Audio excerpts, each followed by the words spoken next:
Here we are. Grandpa, what year was you born? 1904, of course. What date? 9th day of June, 6 month, 9th day in 1904. Okay. What about your parents? Do you know anything about them? Well, yes, I know when both of them was born. When? My mama was born 1970, January the 7th. And my daddy was born in 75, July the 5th. Where were they born at, do you know? In Lott, Texas. Both of them? Well, Dad might have been born around Marlin, but anyhow, Falls County. Okay. What did they do? Well, they farmed most of their lives. Did they? Do you know how they met each other? No, I don't know that. Okay. I wasn't here. I quit fooling with Dad when I helped him build a log cabin out of the barn then. I don't know. When you helped him build a log cabin, you was born then, huh? Yeah. Anyway, where were you born? Where was I born? Houston County, right down in Grapeland. In Grapeland? Yes, sir. I didn't know that. I got the certificate right in there, sure. Did you? How long did you live around there? Well, I don't know when we left. I imagine we left them in there somewhere or another, go to Oklahoma. Oh, you did? Yeah. What about you, Grandma? When was you born? 1911, wasn't it? Yeah, he was born the 13th day of October, 1911. Where were you born at, Grandma? Lott, Texas. Falls County. Is there Durango? Well, anyhow, it's Falls County. There's where, Grandma? Durango there in Falls County. Durango. What about your mom and dad? Do you know much about them? Well, not too much about my mama because it's rather little, but I don't know where he was born or anything about it. I know. Imagine around Lott in there somewhere. Huh? I know when Lee Lambert was born, if that's what you're talking about. He was born in 1970. Okay. 1970. I don't know exactly what month, but he was born in 70. How many, where'd you go to school first time, Grandpa? Did you go to school? Well, I don't, it was a consolidated school. I went a few, little while I did in Oklahoma, big consolidated school. I rode a team school bus. You never did see one of them, but I rode one. Did you? Yeah, we was going to school. And then after we left that, went to, moved to Warren, Oklahoma. That's where my dad died, in Warren, Oklahoma. I went to Warren School. And, how many years school you got? how many in all? Yeah. I didn't have,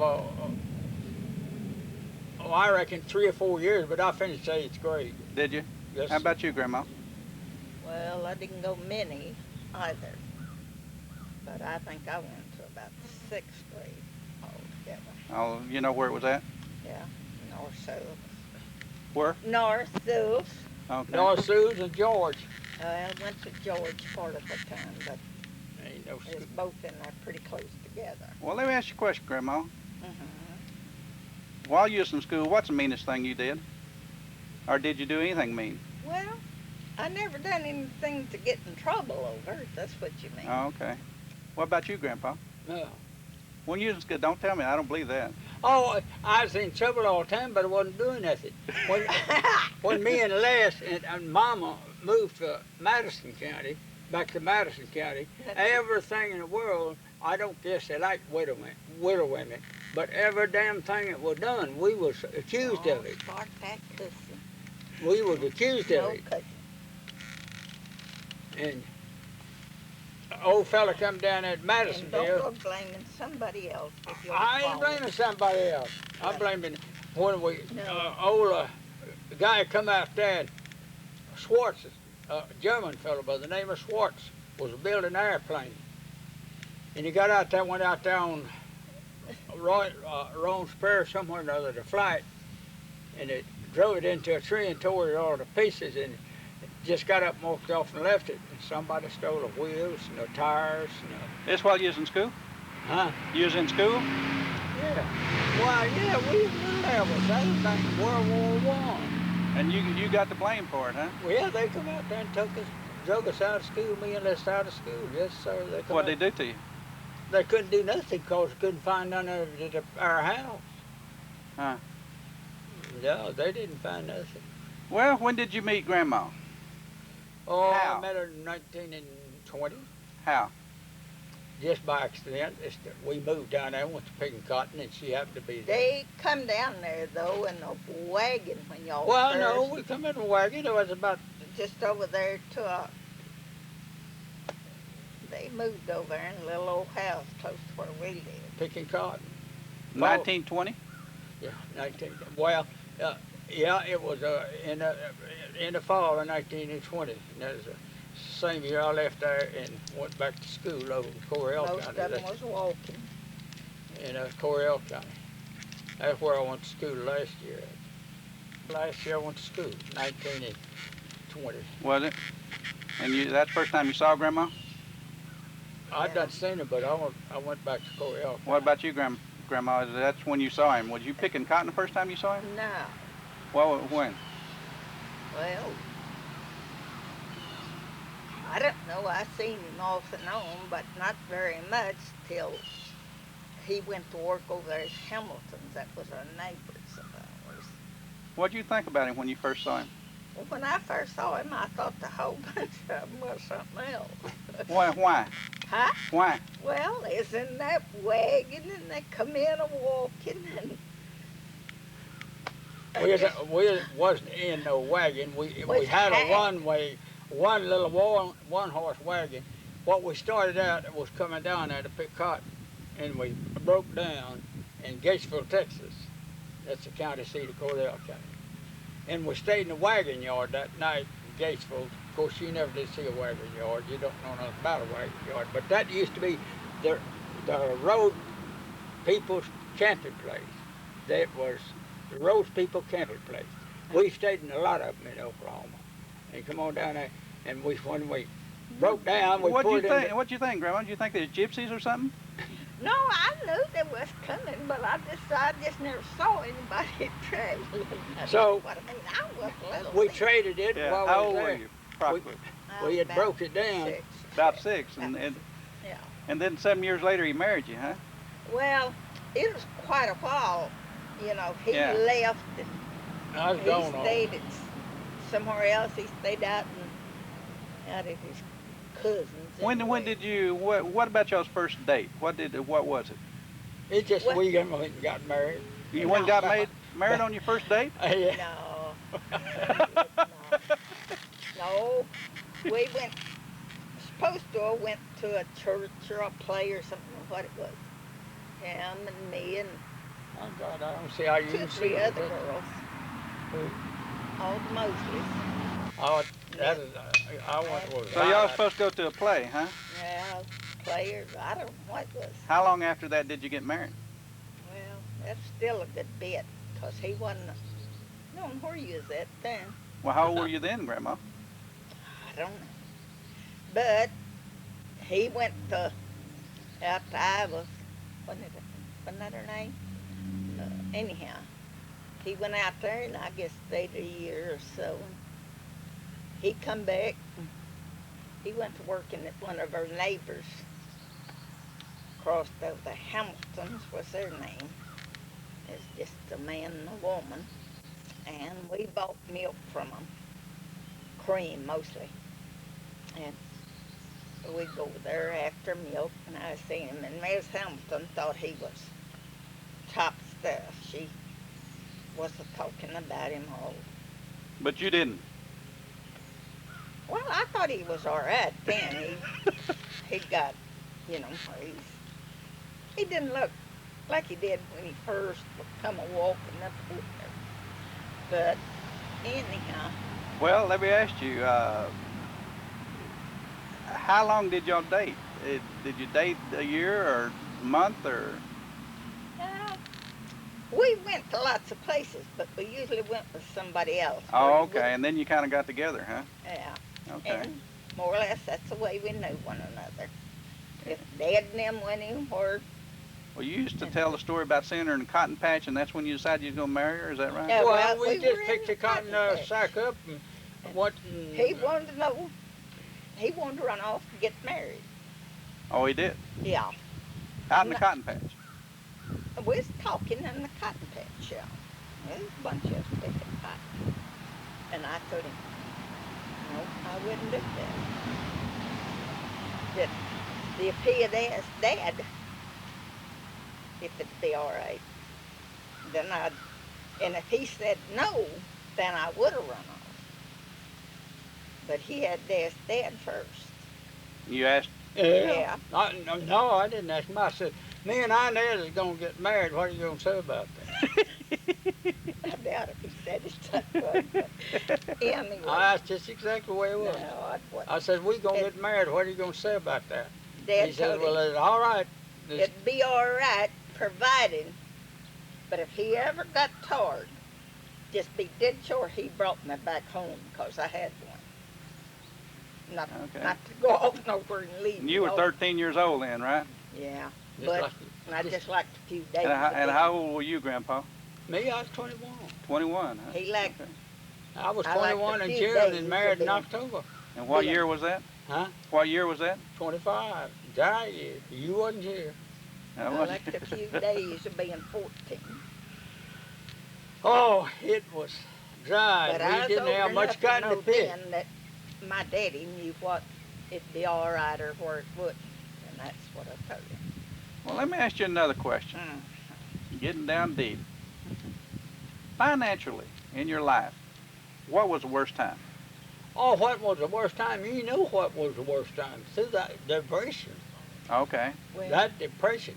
Boy, Mary Beth was born and died during the depression. That was, and that kept us But- dream.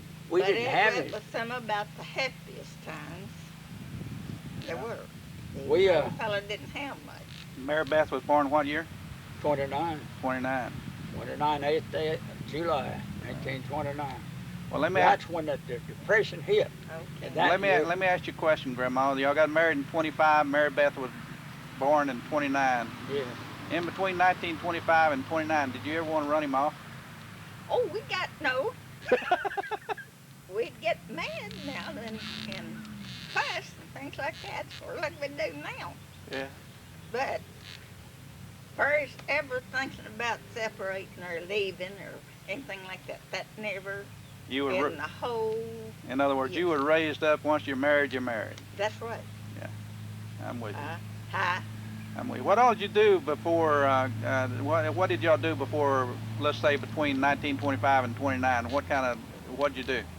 We was farming. Farming? Yeah. Where at? Huh? Where at? Well, down here in Madison County, we had just a picking cotton and such as that. We was working on farm picking cotton.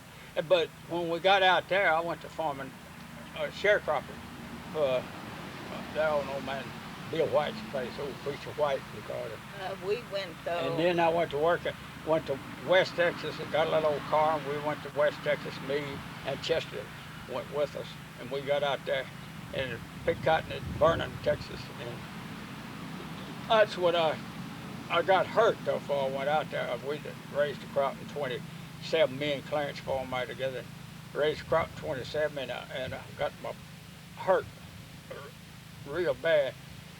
And me and Dude was pulling a cotton wagon to the field with an old T-model, and he had a post that throwed me off, tying my feet up in the weeds, like it twisted me out of joint. Well, you knew Dude before you married, didn't you? Well, I worked for everybody. Yeah. He knew Dude, Yeah. He knew Dude when they first come down there. Yeah. Dude, and Myrtle, and Audie, and Me and Yeah. Dude rode freight trains all over the world to get here and there, They and buddied hunt and together. work and such as that. But that's on the transportation. We thought there was the big black freight train. Well, I got to hear a story. I heard, and both of the daughters told me not to ask this question, but you know me, I got to. Y'all are step brothers and step sisters, right? Yeah. How's that? well, his mother married my daddy. Okay. Or my daddy married his mother. When did they get married? 20. 1920? Yeah. Okay. Okay. And you also got a sister or brother that married each other? My sis Ruth is married my to Chester. brothers. They Okay. married in 22. And they married in 22. 920. Same year they got married. So then, You see, I What- never did think of old man Lee Lambert as a stepdaddy. Yeah. Because, in other words, he wasn't. Because I had a stepdaddy that caused me to leave home at 13. And I didn't have no damn place to go but wherever I could find work. What caused you to leave home at 13? What happened there? Well, he was rough. Did you know that's the reason I never did get an education, a piece of an education. He helped me and Les out, stopped going to school, cut cordwood to came through making the crop. And after the crop was made, well, he got up and left. And Grandma and Mama had old Grandpa Harris's place down there, and it's 3, 4, 5 acres into it. And they got to wanting their money out of it, so she sold the place. But she sent her money, he had a charge to, her part of it to him for what he said she owed her for farming down there, and he didn't make a dang thing. But he kept us in a hell of a mess all the time. Well, that's all right. Huh? I mean, we're just talking, Grandma. I know, but I don't like cussing either. But You're supposed to know so you that. left home when you was 13. Huh? What'd you do? What'd you do? Where'd you go? I went to up in Grimes County, and Did you know somebody up there? not a damn soul. And you went up Oh, there? I went first. A fellow by the name of his name was Morris. I don't know, remember what he is. Pink Morris, that's who it was. Went to Pink Morris's, and he gave me and Les we rode a little. Oh, Les leave with you? Huh? Les left with you? Yeah, me and him left first on the little old donkey, riding a donkey. Yeah. And double, riding that little old, that was Grandpa's little old donkey we was riding. We was riding double. And we, it was a pretty good piece up there to Pink Morris's. And we got up there while he give us job of thinning corn. And it was March. And the corn had got up about that high, hoeing it and everything. And then we split up there, me and him did. And a fellow by the name of Doc Honey gave him a job. And he went up there and went to work for Doc Honey, and I had to go back home. And so I went back home, and he put me on, old man put me on a wood pile, chopping wood. So, I don't know, I got a hold of a quarter somewhere or other. And I don't know. But anyhow, little old dinky come through a place called Josie, Texas there. There ain't no railroad there now. But it come through Josie, Texas, and I went down there and went over there and taken that quarter, and I bought a ticket for half price. That's how little I was. I was that small. Bought a ticket for half price, and I got off at B-Dives. And I had a dime left, boy. I spent that for ice cream right quick. Now, I don't know, remember now what that fella was, but he picked me up in a buggy, old trap buggy, didn't have no top on it. And I rode out to his house, and I went down to my uncle's. He is living down in Milan County, Grimes County. So I had to chop his cotton. He let me stay there till I chopped his cotton. I didn't get nothing out of it. I just chopped his crop up. And then I went over to another place, Coleman's, I think. And then I got a job of chopping cotton, working for him. And so, worked for him a while, and then Smith a while, and this and a while, and then a while. And finally, I think Mama got a hold of us somewhere or another. Said, old man's sick, going to have to come in and work the crop out. And that's what went back home, and that's when the big separating started.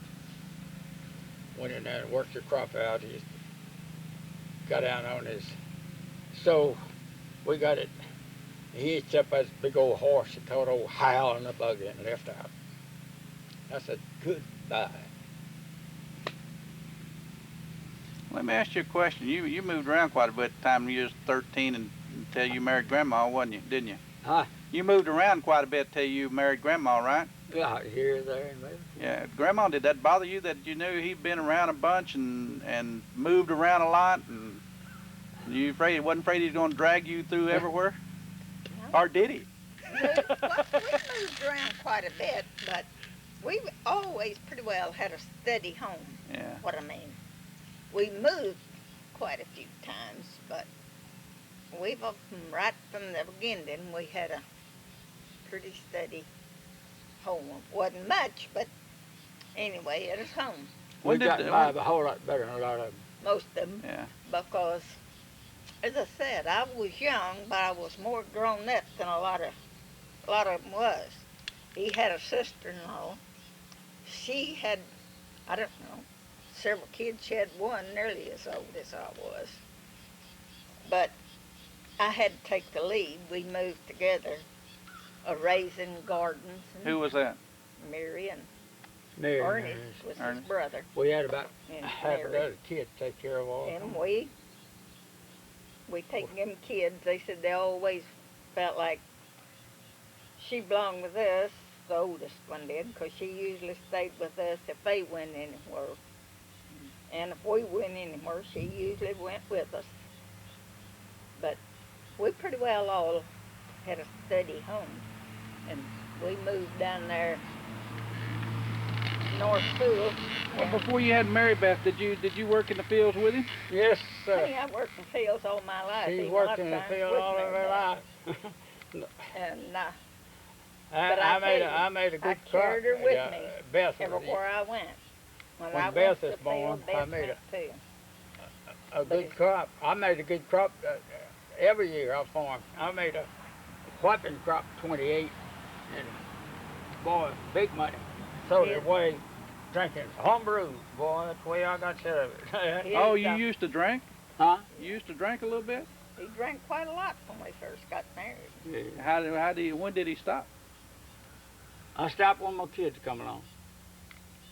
And No, I heard that Grandma told you couldn't drink anymore when you stopped.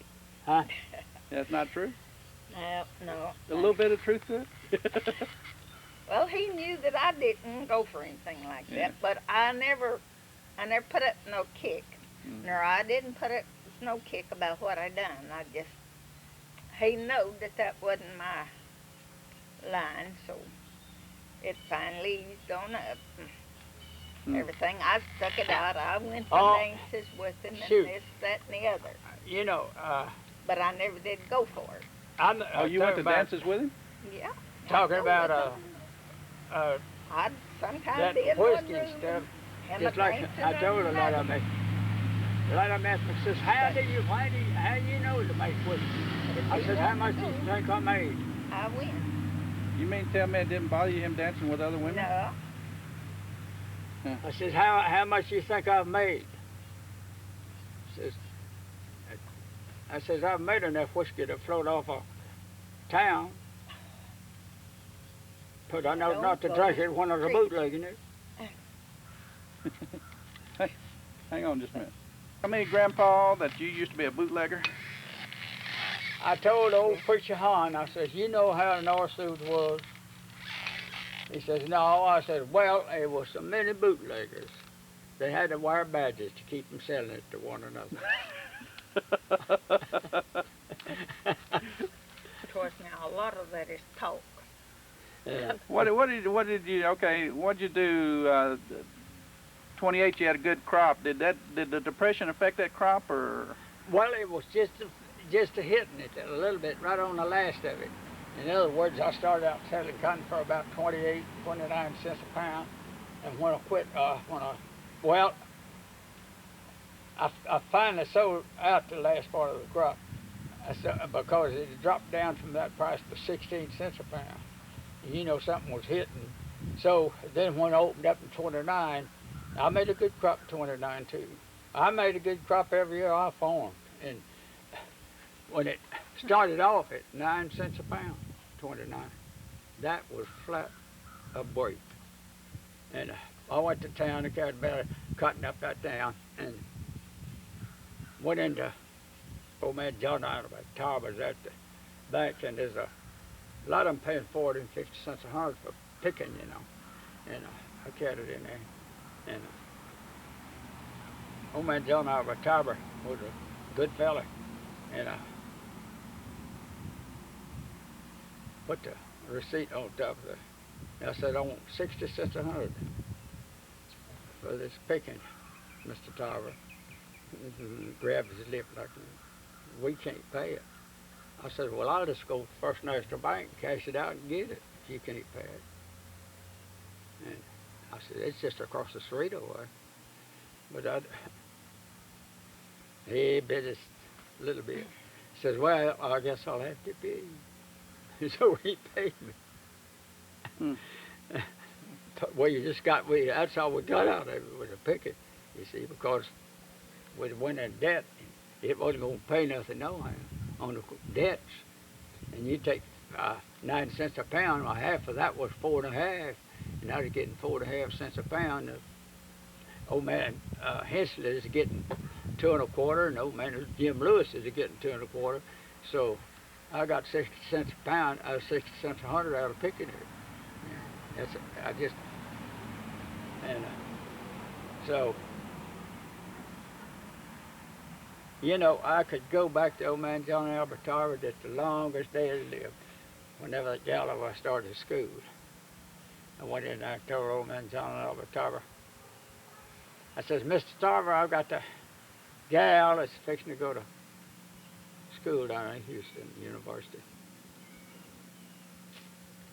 He says, well, what you need? I says, I need some money for her to go on. He says, you got it. When was Sister born? When Imogene is born? Yeah, She's born January the 20th, 1932. 1932. Yeah. So she was just a couple of years older than Mary Beth then, huh? Younger. Younger, Mary I mean, younger, yeah, younger. She's 2.5 years younger than Mary Yeah. Beth. Well, 1932 must have been a pretty hard year too then. Huh? There's all hard years. You know, don't you remember when it started out, when old Roosevelt wants to draft in the boys to go to the Army? Well, that's when it began to break up. He's putting people to work. That's why they're doing it. Did you work for the CCCs or anything like that? No, they wouldn't help me because I had a wife and 2 kids. 3 Army is what they called it. I put 2 kids in the 3 Army. I put Coy in the 3 Army and John Allen in the 3 Army. And me and John Allen that was after Beth died. Mary Beth died and was buried. And I was living on a fella's place. He come out. He ran to me and said, I ain't going to give you no work. Said, you can go in that house and stay in that house, pretty good house, as long as you want to. But says, I ain't going to promise you no work. And, of course, I declared land for him before then, and split post for him, too. And it says, I ain't going to promise you no work. I said, well, that's all right. I says, I ain't got no job no way. But I said, I'll move over there. So I carried a cow to us, then we carried a cow to us away. And that's another thing. We never did worry about milk and butter. We've had that all the time. And if we got a little cornbread, we had a little. We lived above an average for people like us that had as much trouble. And so I went over and Beth died and got taken at rough appendix. We had her in the hospital 6 months already when we brought her home. We brought her home from Marlin. She stayed in the hospital 6 months in Marlin. What was she in the hospital 6 months for? Huh? Dislocated hip. Dislocated hip. She taken the flu. She taken that's what they call it. And she taken the flu and taken the brine. When she first taken that, and all that swelling got it. You couldn't touch her. She wouldn't let you put your hands on her. I knew to take her in warm water to make her kidneys act, and pour that warm water on her and I'd make her kidneys act. And she stayed that way for I don't know how long, and finally got where I could haul her. And I put her in the car and carried her to Bryant. Old Dr. Wilkerson examined her, and he said it caused from infantile paralysis from birth. I said, well, now, hell no, that can't be. So he says, I'll tell you, says, you carry back home. And says, I'll try to get you into Crippled Children's Hospital over, get under Dr. Herbert E. Hips over at Moreland. I says, take her home. Hell, I says, let's do it this evening. I says, ain't no need running around hollering somebody around when you know they got to go. I says, let's get it done. Phone him. And he went in there and phoned him. And we got the papers fixed up right then. I don't know, did we come back to the house and then care? Or, but anyhow, I got into Marlin Hospital, and they had this, that, and t'other. But the doctor treated us up at Madisonville. Old Dr. Burnham was gone. If he hadn't got up and been gone, would have never had nothing like that, because she had started the school. First place, she had started the school and she taken pneumonia. And they going to school like North Sioux. She take pneumonia. We take the and over there. No, I had old Bernie was there. He straightened her out right quick, but he left after he straightened her out. Old Dr. Bernie there at North Sioux, and then she got sick, and Finata got sick, and I had a little old van, Model A van, and I carried her both to Madisonville to Dr. McKay there at Madisonville, and when whatever he done for me, looked at Ernest and says, "Your case will just be fine, be all right." He looked over at me and says, "You've got a long spell." So I brought her on home. And then he come out there a time or two, because I guess he knowed what the case. So, but when they call that a conscious cause from birth, I talked to Dr. McKay. Went to Dr. McKay and told him what I said was, he says they ain't no doctors if they think that. Says it's spontaneous. I said, yeah, I know it's spontaneous. There's too much misery down there not to be spontaneous. He says that the weakest place that she had in her was that spot, and says that pus went down into that hip, pushed it down. He says that's spontaneous dislocation. I said, I know that. And so, but I never did talk to Dr. Hips about it. And But she got well from that, and y'all brought her home? Yeah. She's real. We brought her home, just brought her home from Marlin. That's what I was telling you. I just brought her home from Marlin, and she was checked out perfect. And she taken appendicitis after I got her there. I brought her out the 16th day of February, and she taken appendicitis and operated on at Bryan, Texas, and buried her the 17th day of February. They couldn't give blood transfusion. Like No, Oh. they couldn't feed her. Well, Better. she was too young anyhow, and they didn't have the stuff to do it with. Now, They why don't fed you her. listen once in a while? They didn't have the stuff to doctor with. Didn't have no penicillin then. You know, that Yeah. penicillin, whenever it come along, it knocked that dead and green right. What happened? She appendix bursted, see. I carried her old Dr. Barney, he's home then. And when I carried her home, says, you just get her in Marlin fast, and Bryan fast as you can. Cause says she's got a leaking appendix. And Oh, and it set up gangrene? Huh? Yeah. Yeah. So she's got a leaking appendix. But I'd carried her to over our Marlin the day before. And that's where the doctor made a mistake and bursted that thing. Because he told me, says, go over, Gordon and Myrtle, her older sister, was living there in Bryan, and we had a cafe, and we staying upstairs with a cafe. So Dr. Wilkerson told me, says, you go over there and put an ice pack on that. And he knew that I got out of Marlin. He said, wait a minute. He says, you better not put an ice pack on that. You might give her pneumonia. He says, put a hot pack on it. That's ruptured it. That's what ruptured it. Just as soon as we put that on there, she was easy. Busted it. I carried him back the next morning. He looked at her and said, you know what, I think it was just kidding each other. Because they don't have people with them appendicitis. Huh. I thought it took longer than that for gangrene set up. It don't, huh? Huh? I thought it took longer than that for gangrene. Oh, no, not, the thing of it is, Sorry. if it busts and goes inside of the gut, you don't even need operation unless that appendix starts to tie around the gut. And if it ties around the gut, then you got to take it off. But in other words, if it goes inside of the gut and that gut don't go around the intestines, you're all right. But if it busts and goes on the outside, it's all in the intestines, inside little intestines. It just flares up, nowhere to go. But now all of that is all I don't need putting down on nothing. Yeah, we ain't putting it down. Well, I just to tell him how it does. I know. Damn, I've seen too many of them appendicitis. I And know. let me tell you, I might know a kid when he takes it. It's your question. Yourself. Grandma, on a different subject right quick. How many brothers and sisters do you have? Do you know when they was born and what their names were and all that? I know what their names were, but I don't know when they're born or Can what. you guess at it? I can guess at it. That's been too far back. I could have told you. I can guess at it. No, I don't guess at it. All right.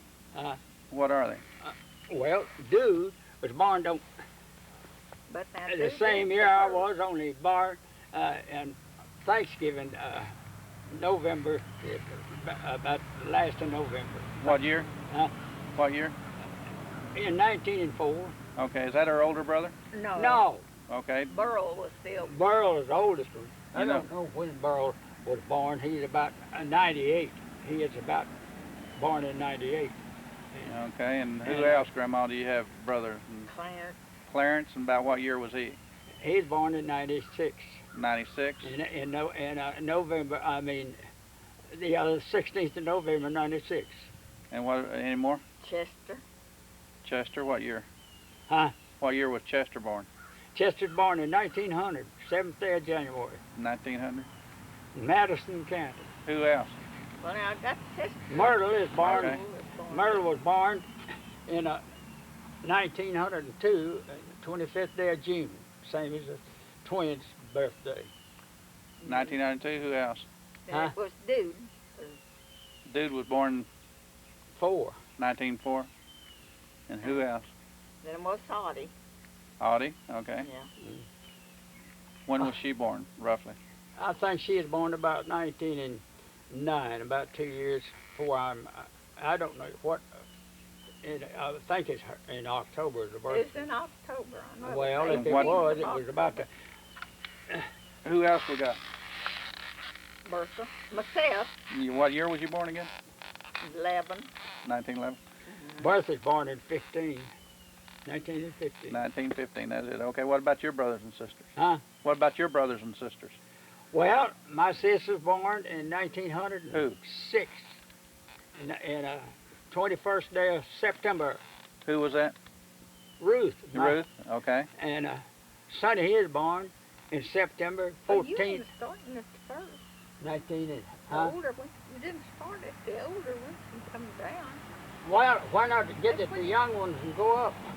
Yeah. And, Yeah. Sonny, he was born in 1912, the 14th of September. And Jim, he was the oldest one. He was born in 96. Well, Sonny was born what year, though? 19... I told you, in 1912. Okay, and then... 1912. Ruth was born in 1906. Jim was born in 96. And Ernest was born in 98. And Ernest was born in 98, August the 27th. And Jim was born the 13th of November in 1996. And that's all of them. Me and Les, we were born the same month, same year, the What year? 1904. Who was born first? Him, he keep it back. That's the reason I was so slow. Yeah. I was born 6 hours after he come. 6 hours? Yes. He is the biggest, but Les is the oldest. You probably lucky that they knew there was twins, huh? Well, whether we got to try birth certificates or not. Oh, is that right? Yeah. You see, we was born down in Grapeland, and of course, that's Houston County. And But now his is just ordinary. I know, but I'm Yeah. telling him what the people up here done, and still yet I sent them my birth certificate, and it said right on our plane as you can see, Yours? twins. But that's what I said. But They, Crockett is a county seat. So when, I don't know, something come up, and we was living over here in Milam County, and I was working there for Nobles. Chester Ruth was over yonder working in a bombing plant in McGregor. And they wanted me to come over there and do some figuring for him on a bomb operator. And so I was gonna go. It was good money, and I had to have a birth certificate and everything else. Of course, I went to Cameron to get them. Malin County. I got them all. Best, of course. I guess. No, we didn't have Bess. I had to get her. Not Bess. I'm a June? We We get, got them James and ours all at, well, that's what I say. we got them all at the same time. Well, but I sent them $1.50, you know, to Crockett to get mine. And they sent me back $1. Birth certificate, original. I said, I don't know. Original. And I sent it to Clara and Les over here, and them bastards at Conroe wouldn't accept it. Well, how come they didn't list you as a twin on there? What I said was twins. That's what it Well, said. It was, Les had his rolled up in Sunny, Okay. you know, Oh, okay. and it was people that had it rolled up was where the mistake come in. From what they give, that's what it would have been. But the one thing that I'm curious about, back in those days, did they know she had twins? Why, sure they know that. I tell you, it's on my turf. No, I'm talking about when she was carrying you. I wouldn't say Oh, that. they wouldn't. I doubt they knew that. Not like they did Jean. Yeah. And you could go ahead Yeah. and plan They know for X-rays and they know No. nothing Yeah. like that. Then. things like that. wasn't. And You she see that? had less. She had less, and I guess Well, they, she knew this one there, and she told the doctors it was. Oh, And the old doctor said, dumb, she said she had to take her hands and turn me around before he'd do anything. that's the reason you're always upside down, because you was turned around, huh? But that's what I tell you. You see, it made it a law in 1903. You had to get the birth certificate, Yeah. and there's pretty fat in it. That's the reason why they was up here, but Crockett already on file because it was a law passed in 1903, and it thought it just had to be done, and they just put it down and got in there. And when I sent that $1.50, they just sent me the original. Said twins and J.C. Young daddy and Mary Fernanda It was Young and all so on. wrote down. It's all on there. Grapeland, Texas. Wasn't what somebody else had said or nothing. This is just But all. just like I tell you, a lot of these just smart guys, you can't tell them a damn thing. And that's when, whatever. You see, he got crippled over when he was living over, working. He was working at this Billups station down here in Conroe. And Conroe, and he went up. He was working at night, and went up on a scaffold to get a case of oil down, and the oil fell and hit him right in the belly and threw that back out of joint fire. And they had to have his birth certificate and everything else for you. In other words, it disabled him where he couldn't work. And he went down to Methodist Hospital and had his back operated on. And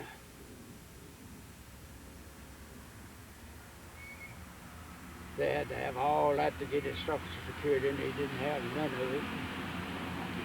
They got to tracing around and chased it up yonder to where they said he went to school in 1920 to Arlen, Texas. So that was me going to school up there. That wasn't him.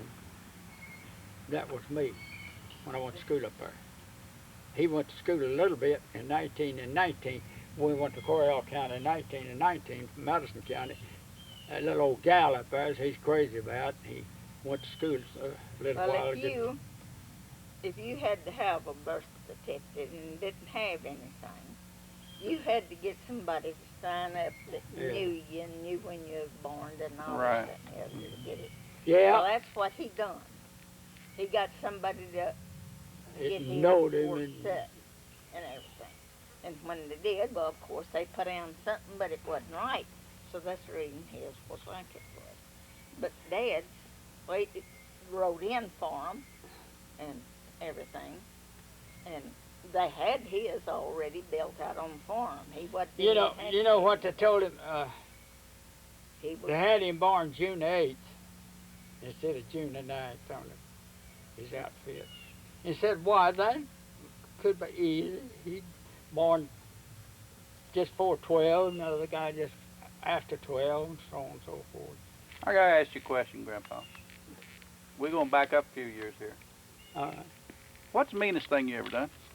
Oh, hell, I don't. I never do nothing. I never do nothing very mean. That I ever know about. Except, He didn't kill nobody. oh, I ain't what I'm talking about. I'm talking mischievous. Let me read. What's the most mischievous thing you ever done? Oh, we never did do a lot of mischievous and such as that. They done like in they'd get watermelons or he'd Oh, maybe yeah, well, we didn't chickens call or- that no mischievous, or getting something like watermelons or such as that. Yeah. Of course, I like to got in real trouble over the old kid when we got down in Madison County, Robbie Maley. He's about 4 years older and less than me. And old man Dick Lindsay lives down there, and he's about the richest fellow down there. He says, let's go, Mr. Lindsay's. We didn't even, less than me, didn't even know what a patch was. Didn't so get the watermelon. We went over there with him, and then he turned around, and old man Lindsay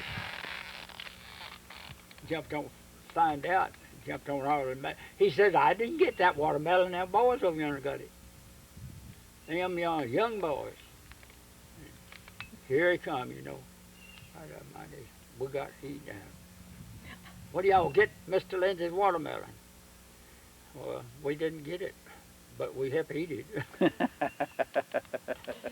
Well, but first, anything is mischievous or anything like that, or bad, I never did do nothing He bad. wasn't so much. When I was going to school, I like to beat a guy to death, 2 or 3 of them, before they realized that I could do it. And I didn't put up with no foolishness.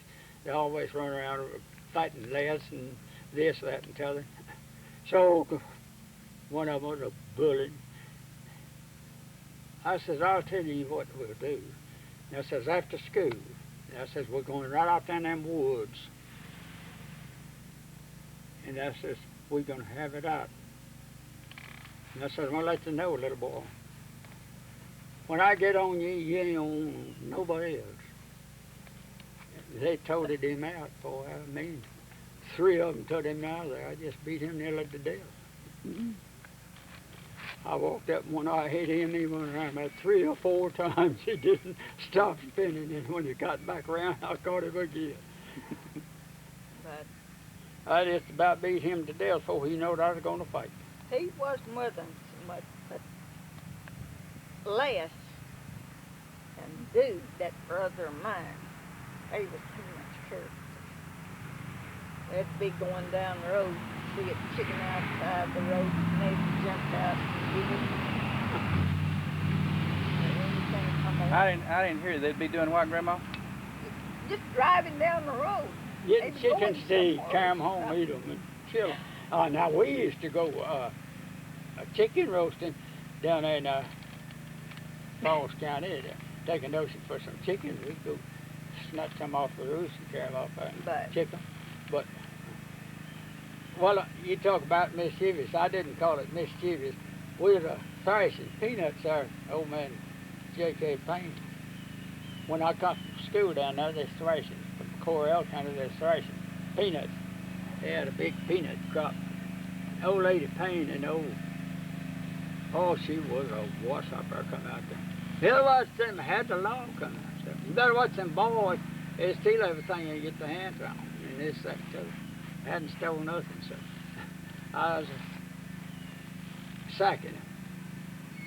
And them chickens coming around and sacking them. I just thought about it. She excused me for doing all this. She said, why not just do it anyhow? The law's out there then, right there down there, got that chicken, snatched his head off, throwed a little bale of hay over it. Sacked it out of peanuts. So when I got ready to go to the house, I just took them out and put them down. Boy, them boys will steal everything. She is out there. Well, when did you go to work for the Nobles? Or Oh, I went to work for the Nobles in 1941. did you? I moved. And I went to work for him in October 1940. What'd you do between 1936 when Mary Beth died in 1936? I worked up there in Falls County. I went up there and I rented a place in 39. And we never come back up. When Mary Beth was a baby, we Well, we he worked ain't talking with her. about that from the time that she was buried till. Yeah, but when she was a baby, she what, Grandma? We worked up there for Mr. Lewis, his on Hensley's place, wasn't it? Torvin Hensley. We was on Torvin Hensley's place, but we was working for Mr. Lewis farming. We made a good crop. I worked my farm But 2 years up there. I went up there. Me and Keith farmed together. Well, let me ask you a question. Now, we're talking during the Depression days when she's a baby, yeah, and people couldn't get jobs, but you didn't seem to have a hard time getting jobs. Well, We got I jobs, know. I but told we you done all of my everything that life come that I along. was an axeman. I wouldn't work for the day. I worked for the job. Me and her is cut a jillion posts for a nickel a post. And me and Clarence cut for a while, and Clarence went back to back to Grimes County out there and staying with Marvin and Ida. And so she'd set wedges. I'd chip the tree and saw it down, saw it off the cuts. And boy, we cut posts, cleared land. When Beth died, we owed everybody could help us a little, would help us. And we taking them axes. And that's the first time I ever got fired in my life of doing too much. was fine. I didn't exactly get fired. The guy just gonna cut down on a contract, and Quit. You never got fired. I was clearing his land. I'd take the job after Beth was buried. He said, I told you I wouldn't give you no work. That was Luke Mather County. And but says, I'll give you a job. You go out there and go to cutting that underbrush and deadening all the timber, don't make posts and such as that. And says, I'll pay you $1 an acre. I said, well, I'm hungry already, but ain't no need to getting hungry. It's hard too, just starving out. And so I told him, I says, I'll take it for $1.50. He says, $1.50 an acre, you got it. So I take my axe. I says, don't make no difference where I start, does it? It's not a bit. So I went down to where they'd had a goat pasture, and it was the thickest on the place. Boy, it was just thick. Well, that first week, We started in the I couldn't started that. Started first. Started cutting that, and the first week I made about $6. Boy, that was money then. You just buy a lot of stuff for $6. So I got used to it, tough, and so on and so forth. And I cut all that thick side, all the creek and everything. Janie, Imogene was a little bitty toe-headed thing, wasn't big as nothing. Following us, she got to helping me, you see, got her axe. And so he come out there, and I had about 4, the place nearly as big as this whole place. And I said, I want you to, he'd got a little thin. I said, I want you to come out here tomorrow and we'll check this all out. And that says, you can pay me for this side. He says, well, hell, ain't nobody can cut that much. I said, well, you ain't talking to nobody. I said, I told you to come out here and we'll measure it. I'll have it done.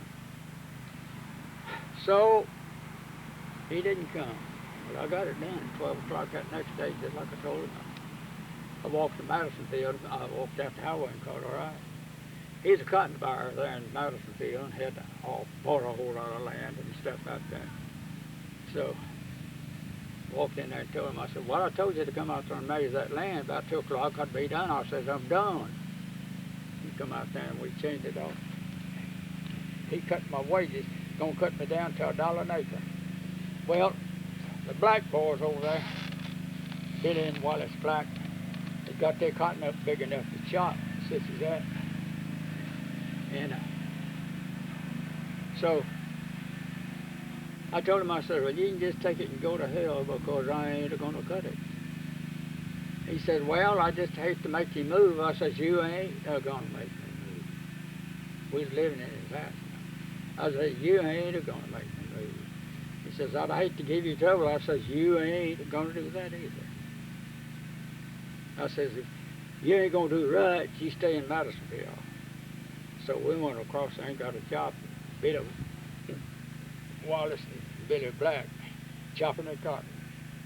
And they give us 50 cents more a day than they give anybody else. He said, and we know you can work. You know you do work.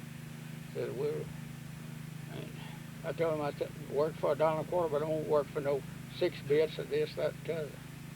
So we went to chopping cotton for them. I never did you ever Mr. Mathos no more. He didn't come back there either. I stayed right there and I got ready to move. Did he pay you for your chopping? I mean, for your cutting? Yeah, he paid me for that, but it didn't. How much did you cut? Acre and a half or something? Acre? Oh, I never did after I got out of that real thick. That's what he's talking about, though. How much all told did you cut? Oh, I don't know. That's pretty good size. It's a bit, is a half of 110 acres, a little more than half of a 110 acre strip through there. And it didn't take and after I got that thickness cut, I'd cut average, I'd average $3 a day cutting it. And man, that was big money. And when me and her split the post, we'd make $5 a day. Cause I got 5 cents a post. Of course, they had to be 6-inch backs, 7-foot post, 6-inch backs. You wouldn't pay for nothing else. No hard out, everything. It'd take a pretty big man to stack them on post. Okay, and what was you saying about John Allen? That is Jim's oldest boy. He come out there and wanted to cut some of that brush. Jim and him didn't have no job either. And so about the time he got out there and got started, I think me and him had just got started cutting. Loose Mouthus and some other guy come down there where we was cutting. I said, see, you're getting along pretty good. I said, yeah, we're doing all right. And this other guy says, you know, they need 5 boys over in Madisonville for the tree army. John Allen says, Uncle Jess, can you get me in the tree army? I says, if I can't, nobody else can. I says, I can sure get you in the tree army. So. Tree as in tree or It was a tree army, 3 C's, what they called it. yeah. Tree, most people called it tree army. I said, yeah, I can get you in there. And I went in there in the office where you put them in at, and I knew that one. And I told him, I said, I want you to put that boy in the tree army. He says, are you his daddy? I says, no, but I'm the guy who can put him in the tree army. I said, I'm his uncle. So get that paper right here. And I said, I'll have his daddy to come down here and sign it. How come they wouldn't put somebody that was married with 2 kids in there? I don't know. I went to get in the tree army, and they said, I tried to join the army. Yeah. And you know what they told me when I went to try and join the army? They told me, says, we got more men up there than we need. It says they ain't got no wife and kids. It says we just need 100,000 standing in the army. That's all we got. That's enough. Where did Sister go to school first time? Rosebud? Yeah. Oh No. She went to, where's that little place? Oh, God almighty. Yes, me that. Now, we went to, but anyhow, we carried, We went back up there. yeah, Live Oak, wasn't it? Live Oak, little old school That's called where she Live went Oak, up first. close to Lock. And we kept, Veneta, we kept her. And her and Her and Fanita, they went to Jim school went together there at Ernest. But for the good it was, you guess well. They didn't have no school up there. They- They just had it was a Boy, she running got like a straight A nothing. card every Uh, day. Daddy Fanita don't- come in one day and said, you know, Uncle Jess, I had a problem in the arithmetic. And she says, their problem is the arithmetic ain't right. I says, why ain't it right? Well, teacher, none of them can't work it. Says just ain't, the books got The it wrong. answer wasn't in there. I said, well, go bring it to me and let's see if it's wrong. She went and got it. I worked it out and give it to her. And she says, how did you work it? I said, I worked it because it stopped. And she says, well, how did you work it? I said, you had to have a common denominator there on the last to divide it out. She says, give it to me. He said, I'm going to tell that teacher I worked it. She did, too. She carried it to old Neil and says, look here, I worked it out. But Jean went to school over there and she made straight A's. Oh, yeah, Beth. Yeah. Everything, I says, I'd get her to, tell her to come, you mean Jean. I tell her, let me hear you read. Why, I don't need to read. Daddy, I got straight A's. I says, straight A's. I says, you don't know nothing. And just like, so, when started the Rosebud, that's when it was funny.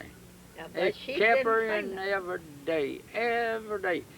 And I, going across that pasture, Go pick pretty her bad up. winter, I'd straddle her on my neck and go through them woods, come and get her foot, you know, and pick her up at that bus, boy, get the bus stop, carry her home on my shoulder, and if it's wet, 9 times out of 10 it was.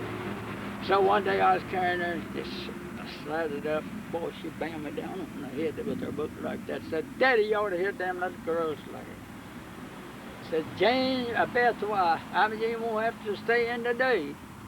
I said, God almighty, youngin, you better stay in. He said, Daddy, I've stayed in every day. I went to Rosebud. Every day? Every day. I says, every day, yeah, every day. So, But she from didn't then say on nothing in, about she's it. our old student.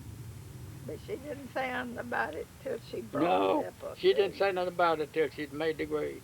She's a studying hard, but she wasn't saying that to me about it. But I wasn't asking her about no lesson because I could never get her. When she was going over at Live Oak School, I never could get her to look at a book or nothing. Why am I making straight A's? Yeah, I was straight as the teachers I had over there. They just marked them down and let them bring them home. And that's it. Fanita, she's staying there going to school. I never did hear her saying nothing about it. Only I had to help her with her work, and I think she is up there about the 7th grade, wasn't she? About the last year they studied arithmetic, and yeah, it's about the last year they studied arithmetic, and so when she went to Rosebud, she found out they were different, and they made her get it. They went to school over there. Them folks lived up there in front of us. They didn't go to school over there. Where'd they go? They went to Lot, I imagine. Where'd they go to life? Well, they was out of that grade school over there. They teach no higher than the 7th, and them others is going. You mean that boy that studied with Fanita all the time?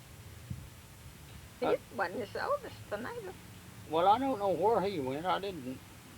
He didn't go over there. But they And know. we just lived about like these two houses apart. Might have been a little further. Anyhow. Well, what did you do?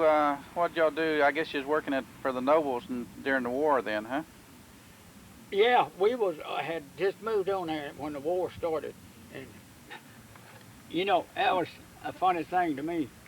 We had a radio. I went down to Sam Henson's, I think, and bought a little old cheap radio. But this broadcast these old ball games back down a long time ago on them old rerun stuff, you know. And I come in, I turn the radio on gonna get the ball game, and it was late. That ball game is all over, but I just like them old rerun. And said they're bombing Pearl Harbor. I just got it switched on. Said the Japanese is bombing Pearl Harbor. I listened a little bit, and then I know, my God, they was bombing Pearl Harbor. I know that's what they was a doing. So, Coy was going to work there with me. Well, in a little while, they called up to come and register. Well, Coy wasn't old enough to register. So I went, me and old man Fred and Henry Smiley went down there together to register. And they asked me down there, when I went and registered,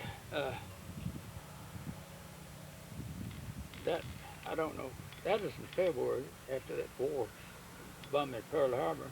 See, I wasn't but about 37 years old. I hadn't got out of that, up to 45, I hadn't gotten that category. I was 37 years old. And they arrested them from 18 to 45. And they caught me in that category. And asked me, was I ready to go? I said, I ain't got nothing in the world to keep me from it. Dependence was, well, I said, I got a wife, and my mother, and my daughter.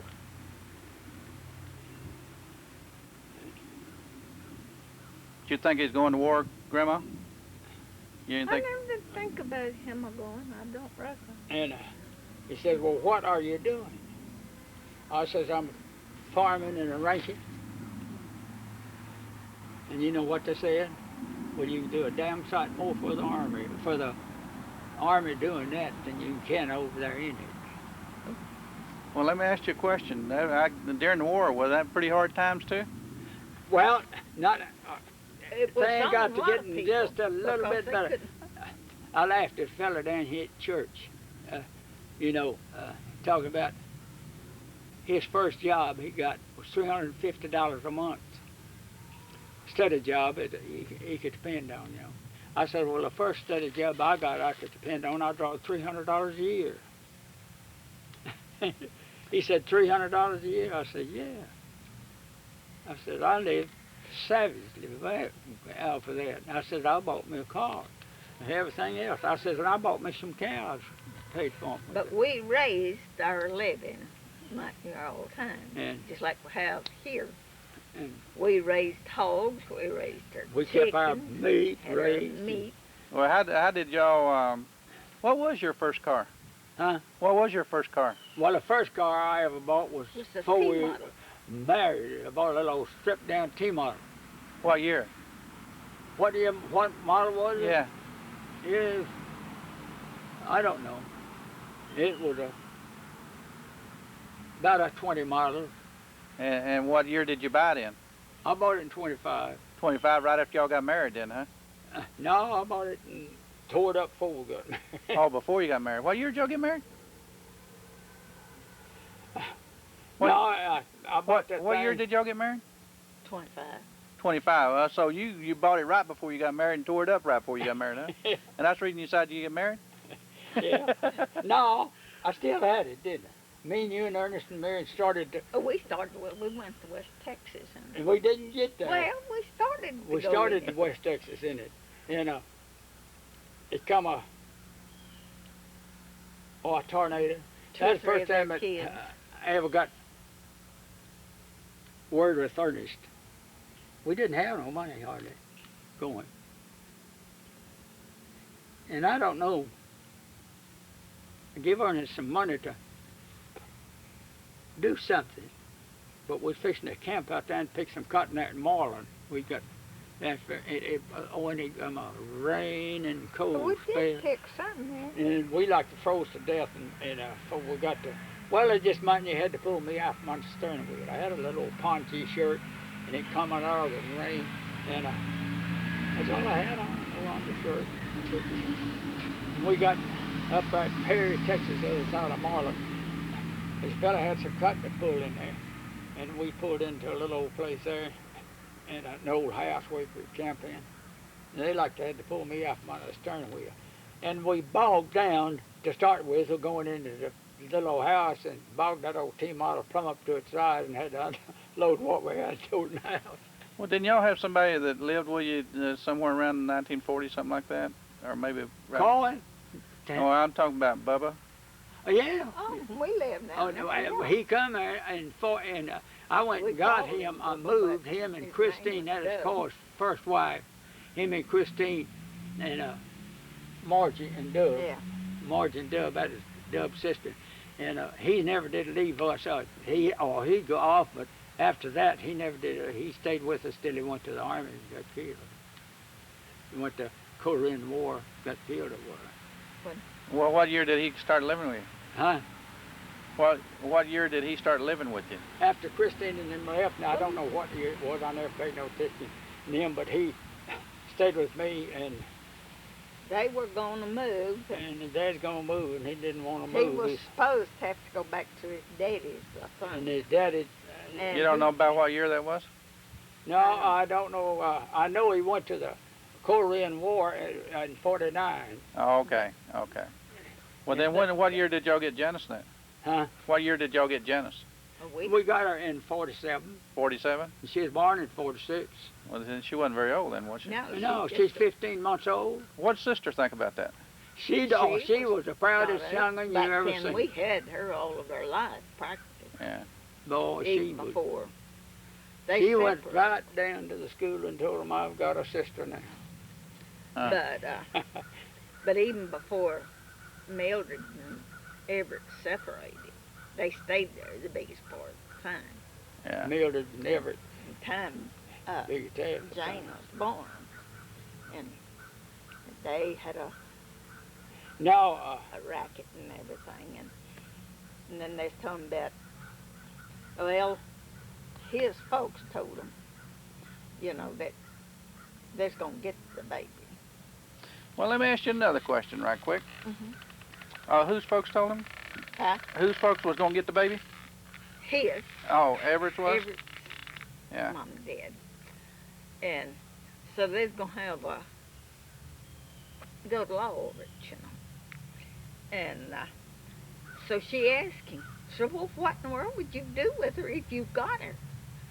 He didn't want his folks to have her, and he didn't want her folks to have her. So, well, what in the world would you do with her if you do take her?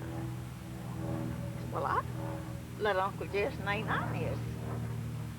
I'd take her thing to Uncle Jess and Aunt Inez. She said, well, why don't we just settle that without having to have a go over? Said, I'd rather they'd keep her as anybody else, too. So they decided on that themselves. Well, let me ask you a question right But quick. she is at Black's to start with. Oh, was she? Yeah. Jane went there, and not Jane, Mildred went there to Black's and went working at Cafe. And so we came by there, but she is at home. And we went by and see them, and she wanted to go home with us. And, oh, yeah, she could go out there.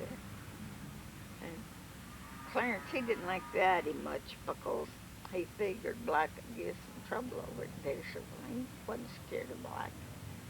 And old so- Blackie wanted her, and if it hadn't been for Everett, he'd have probably got her. And we just carried her on home with us. We went on down to Mississippi. Jane was to pick up some of That her lawyer stuff, asked us a bunch of questions when we went over and got her fixed up the papers. but he wanted to pick her up, So, so we carried her on and pick up some things. It was hers, where her and Everett was living. We went down there. no, And lawyer. Seeley come down there and was telling her she couldn't have that, she couldn't have this and the other.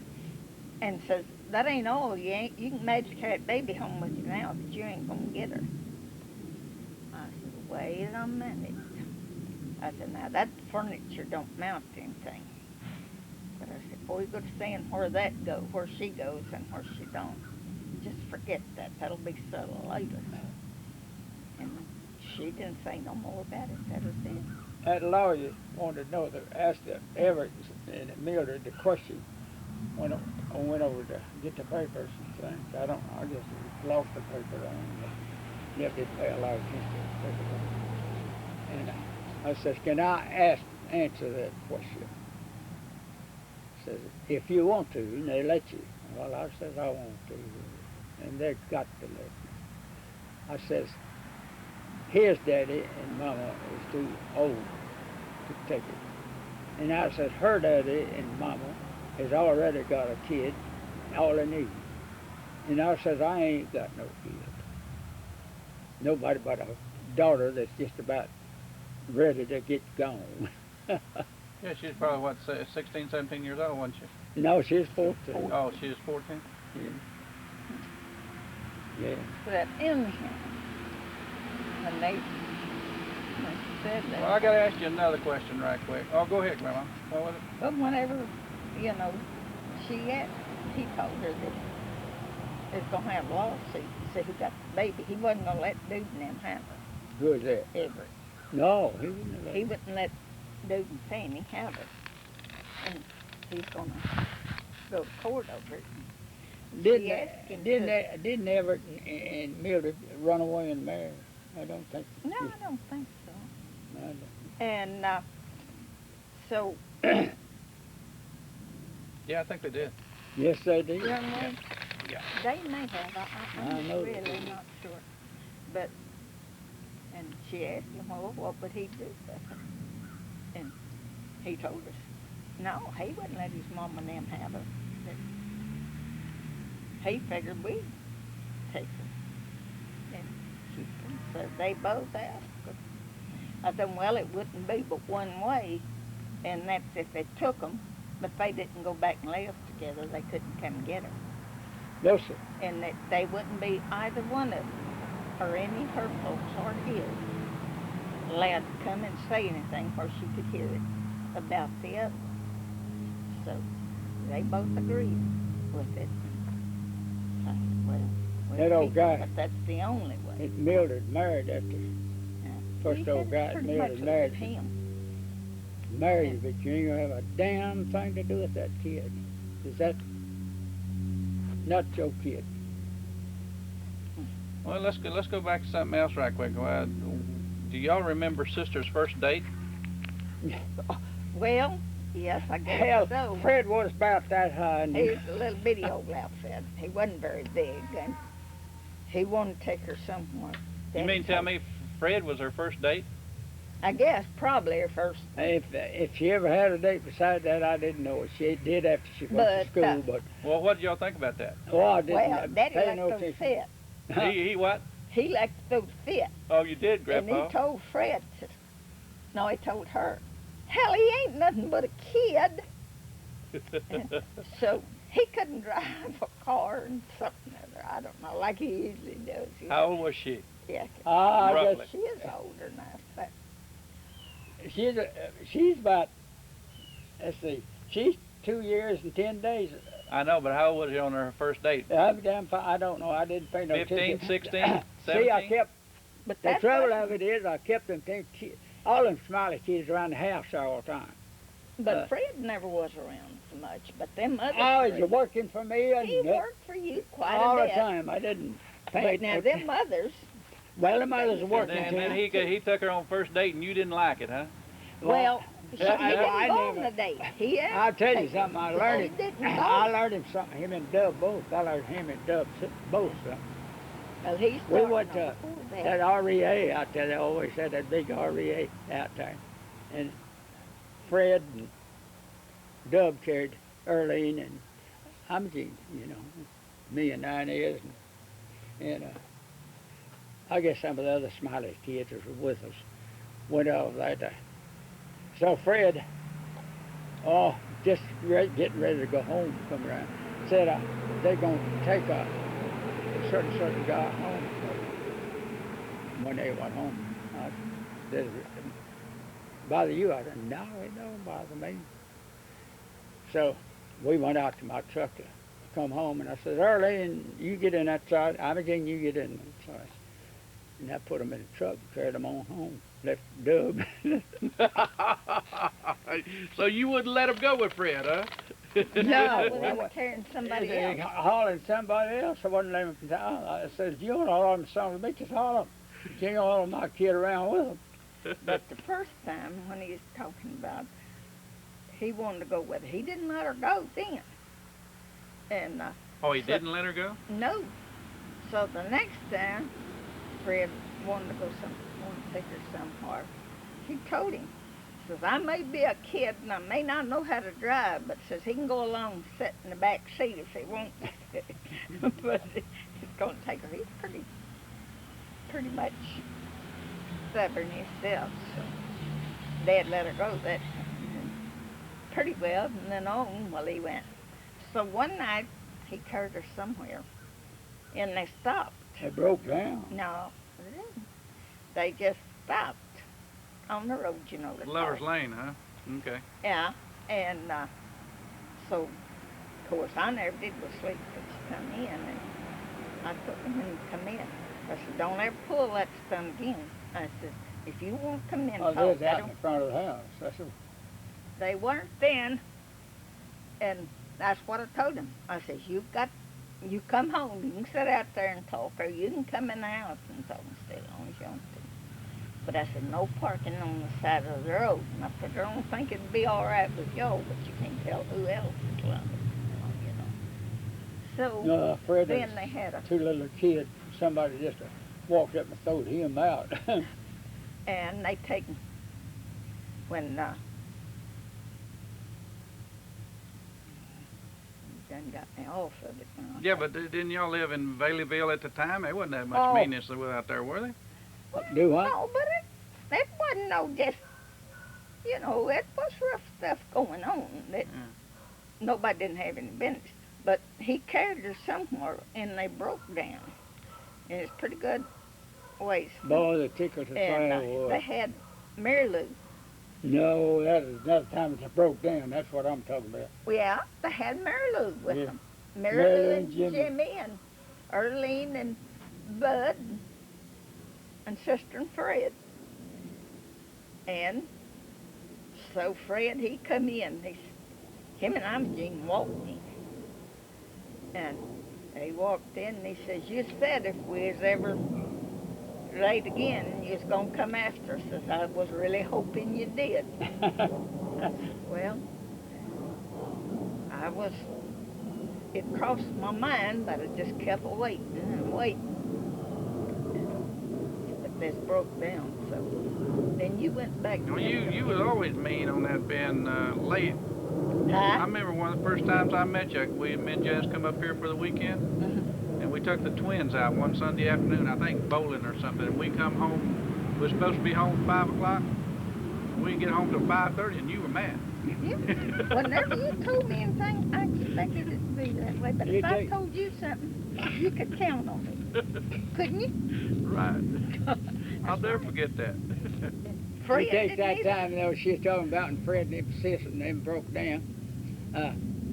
Jimmy was a little old devil. He wasn't big as nothing. He wasn't But big. Mary Lou, that's Bob and Louise's girl, that was his, a girl that night. Of course, she's bashful and everything else. But Johnny, after he come in and it been late and told about it, she slipped around and put a lot of lipstick on his shirt. And when she went to wash wash that shirt, she says, come in here, Jimmy. And Jimmy went in there and says, I want to know how come there's lipstick on this. He could put up every kind of excuse. Says that's what y'all was doing. Oh, it's so late out there on the road, wasn't it? Says y'all on the road. Oh, Well, what's the meanest thing that or most mischievous thing you know sister got into? Oh, no, I never did know of her getting into nothing. I didn't never pay no attention to it. What about Janice? No, I never did pay no. Jane was always pretty regular too She when is. she was at home. She She did had go off. some old boys. She went off one guy one time and come in with another one. Nah, I didn't like that for a thing. And they come after her once or twice, two of them, and she didn't go. One of them was this guy over here at church. I told her, And- that old kid, what was his name? He's always coming out that house and watching television. And Johnny Johnny Huff, yeah. Huff. Yeah, I told old Johnny Huff, I says, boy, if you carry my gal off and get her in trouble, it won't be no damn Johnny Huff. I said, that'll just be the last of Johnny Huff. I said, now you get me straight. There's not no windjammer, I mean it. Like that, he was pretty good, you know. He'd rather stay and watch the television than to, He'd come here and this got here church. he what? He brought him out there with her to get her one night. Johnny did. I said, Johnny, you know, before you come out here, that she wasn't going with two of you. He said, well, they didn't know it. He ought to, of course. This old musician. Well, what did y'all think when? What y'all think when Sister and Fred started getting married? I mean, Well, he was a young. He was a young boy, you know. Well, he was just like I told him. I said, I know like this way. She had an education. She could take care of both of them. Okay. And I know that he'd work like hell. Let me tell you something. Fred taking care of the whole bunch of them before they ever married. It wasn't no direct. But I knew he'd work. They come in and told me, said, Fred says, we picked out Sissy's cotton crop. She had a cotton crop. I'll give her a crop, you know, out there. And we got through picking it. And it's getting about time for her to go back to Houston for the last year. You know. They come on and said, Dad, we want to get married. I said, you get married for this last year. Who said that, Sister? Sister and Fred. Yeah. Fred Both both. of them. Yeah, right together. We want to get married. Which one said it though? Both of them. Oh, at the same time. Yeah. They And come in I said, They well, they rehearsed that a little bit then, huh? well, yeah, they might have. I told him, I says, and But Fred we- says, ain't but one thing, says, you'll have to pay for this year of college. I said, well, I'll pay for this year of college if she goes. But I said, I want her to go. I don't just marry to break up our going. Because I want her to get it. And No, he he said, wouldn't well, do that. and, He'd stay at home and go and finish his. so they got married, and when they got married, they got that cotton pick. And I said, I don't want to see nary another damn one of you in a cotton pick after this year. I said, I want that to be your last. I said, because cotton farmers don't make a lot of money. And that's hard work. Huh? And that's hard work. Yeah, was I said, hard I don't work. want to see nary one of you in a cotton field unless you want to get out and look over it. Don't start no darn farming. So Fred, he worked for me most of the year. That year I give him a job. He worked some at the store, worked some for me. But I think he quit at the store. Went to work for me. Just about got the crop laid by, and he got out of school, and then he went to high school, and he went down to Houston. She had got down there and finished up. And she was still working for the school. She worked for the school library, running a library at the University of Houston till the twins just about ready to jump out. And so, well, she come back home, and I carried her back to the doctor, and the doctor stopped her from working anymore. So, Fred, but he had a job when he got there. Now, I'm going to show you a little trick in about people get things done, and things make out like, but Imogene had some friends down there, and as a woman, I don't know, but she anyhow knew the people at the sanitary dairy. That's where he wanted to work. He had a job when he left here, but he didn't know it. All he had to do is go down there and put in and go to work. But he went down there and went down to sanitary dairy. This woman told him going down to sanitary dairy, and they'll give you a job down there. So he went down there at the sanitary job, and they didn't need no hands. Well, Fred was about fixing to come back. Somebody said something about it and said, well, so-and-so sent me down here. He said, oh, we got you a job. Yeah, just like that. We got you a job.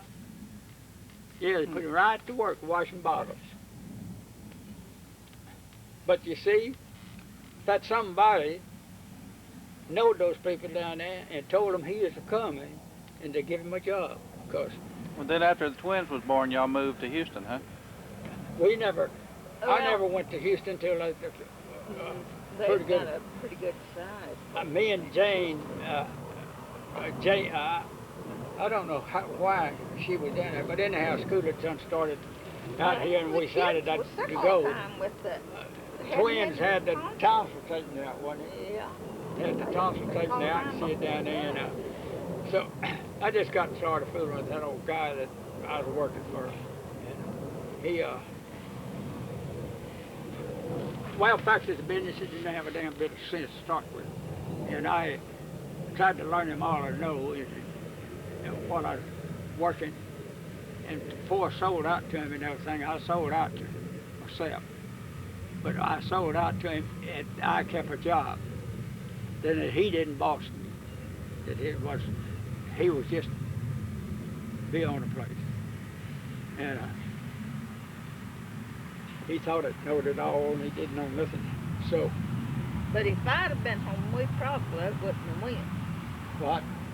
I said, if I'd have been home, we probably wouldn't have went. He just moved off and left everything we had. That's the way I moved. I just bought me a brand new cook stove, and Why don't you go back and get it? I didn't want it. I didn't want none of the damn stuff because Oh. it cost you more to rent than it did to go buy. And is that when you went to work for the service station over on Homestead? When at Homestead? Yeah. Janice tells me that she used to be able to change oil and grease cars. Is that? Oh, she Listen, did. Hell, she she was run that doing thing it when just I about got as my long. hand all messed up. I was operated on. You know, Doc told me, you come back in here, if that thing tore up, I didn't have a damn thing to do with you. And told Janie went over with me. Now, you might have went. Says, don't. She had swung my arm. Said, don't let him do nothing. And she'd go to school and get her lessons, come back and run that damn place. Now she was good. Oh, she is my She bookkeeper. could change a tire, or she could That's how I run would like to write my hand. cash Yeah, but See, she I had wasn't, a- she wasn't big enough to do any of that. Huh? She wasn't big enough to do any of that. Oh, hell, she was as big as she is. She's skinny. Yeah, She was skinny. But she, but she could. I see, She had had an to old know that. kind of a cancer sort of thing here. You see where it's cut right through there? And he went over and he cut. I'd working on a tire, putting a tire on, and I tore it about off. And I went over and he cut it on out, and to cut it out, and he sent it off, and I still got one like a letter in there somewhere or another, and he told her, said he's going back home, and I wasn't back. Had another tire to work on, and I busted them stitches and tore them loose there, and inside of there, and got it on my thing. So I went back to him, and that, whenever he told Jane, said, don't let him do nothing, put it in the swing. He said, I'd have thought he had more sense than that. He didn't tell Jane. He didn't tell Jane. He told me and them. And he told you, if you didn't have no better sense and take care of it yourself, not to come back over there for him to get it for help, because he wasn't going to mess with it. We ain't got but probably a few more minutes. I want to get something in here. Over the years, I've heard you talk about when to plant, when not to plant, and about the signs and all that. Can you name off some of those signs? You know what? When the signs are in the head and when the signs are in the shoulder and all that? Yeah. What are they? Well, I could get you a calendar and show you. Well, I don't want you to get a calendar show. I want you to tell me. Well, you see, you got to see the signs on the calendar when you know, and then you know where the signs is at. Okay, I'll tell you what. I'm gonna turn this off. You go get that calendar. Okay. Now you tell me the signs. Just turn that around so I can kind of see it. Well, no, you don't stand up. Well, I want to show them to you. You see, this sign is in the feet. That's the fishes, the feet. Okay. And when it comes out of the fishes into the feet, they stack up here to the head. Okay. And that usually works with this here new moon you see coming out Now the first quarter, new moon done fast. And yet that's a growing season for anything you want to plant on top of the ground. You don't plant. Anything that goes from the feet to the head? No, when it goes into the head. This is the feet. You can plant anything you want to there. In the feet. Okay. In the feet. That's the fish. Let me see that. Fishes. That's the fishes. Yes. Now there are 2 signs on this calendar that you can plant. Well, how do I know it's the fishes looking at that? Well, calendar? you see the damn fishes right there. Oh, okay, okay. You see them? And then I see a dog. That's a head. That's a head. That's a head. Yeah. That's And then where does it go? it goes from the head down here to the neck. That's a bull. Okay. Okay. And then what's next? What's next? The next is still a bull. Then you go in here to twins. That's arms. Okay. Then we used to plant cotton when the signs in twins up yonder. Oh, I've Okay. planted everything. And then It's all after that, the then it goes into the crab. That's the most fruitful sign you can plant anything. What is that? What Crab. part of the body is that? That's just at the chest. Okay. All That's right. just before you get to the heart. Then you come on down here. That's a crab. That's a crab, and that's a lion. You don't plant nothing. Where's the line? Don't is that say your a legs? lion. Don't Is- you, I see the line, but what is it? What part of the body? heart. Heart. Okay. Don't No. plant nothing in the heart. Don't plant nothing in the heart. Okay. And don't What's next? stomach. The stomach. Stomach. Got 2 days there. When you sit, woman sitting up there at that flower, and this here line here, you don't plant nothing. Okay. What does the stomach look like? A woman sitting there with a flower. Okay. What's the next sign? The next sign is balances. Now that's what I was fixing to tell you a while ago. What the balance is? What part of the body? It's getting right down here. The Okay. secrets in the balance. The growing part. Well, the balances is right on either way, and Okay. also the secrets is. Okay. And you can plant anything you want to in them 2 signs. Whether it makes under the ground or what it makes up top. Okay. And then what's the next sign? The next sign is balances. The next sign here is a Scorpio. Of course, this is a balance, and this is Scorpio, the secret. See that Scorpio? Yeah. Them 4 days, What's a Scorpio? What part of the body is that? it's the secrets. Oh, the secrets? Yeah. Okay. It's the secrets. Then And what's this year, next? Huh? What's next? Bowman. Secrets. The Bowman, what part of the body is that? Thigh. Okay. After that, after I go out of the secrets here and go out of the balances, now the secrets, you start, and if you have to have an operation that it won't hurt chaff bad after it's Okay. got out of the body. What's next? The leg. The leg, what symbol is that? That's the leg. That's see him there sitting there at that.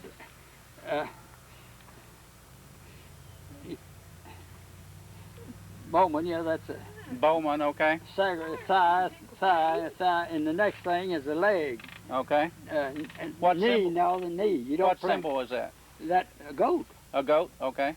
And this here is your leg. You see the Bowman? You better Yeah. hurry up. Well, You won't get on it. That's what you cut, castrate. You can castrate as far as that goes in here, but they get well quicker than what's there in that leg. Okay, and then what's the next sign? What does it go to? The fishes again. Okay, it goes back to the head. Yeah, and back to the head right now. Okay. That's the length of the Have a seat. out here picking us some berries.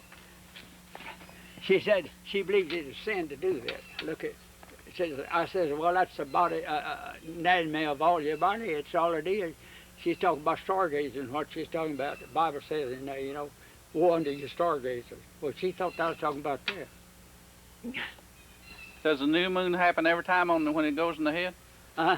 When a new moon comes, it starts and it goes on through the body, see. And of course, sometimes I think, looking at this calendar, I think that they don't know the things that they, you know, what I mean, the signs I think they've got crossed up, because Okay, so now you plant things on top of the ground when they're growing of the moon, it's the growing of the new moon. You see, the moon grows till it gets full. When gets it's a dark, new you moon, it plant grows till it stuff gets under the full, ground. and then as it gets full, then you can go to planting under the ground. Okay, but what sign is that again? Well, it's all signs. It's after the moon fulls, it's all signs is under the ground. But the part of these signs you can plant in, part of them you can't. You can't plant when the signs in the heart and the stomach. Okay, okay. You just forget that. part of it. Okay. And when you get an ailment, if it's in the signs in the stomach, that's where it hurts you the worst.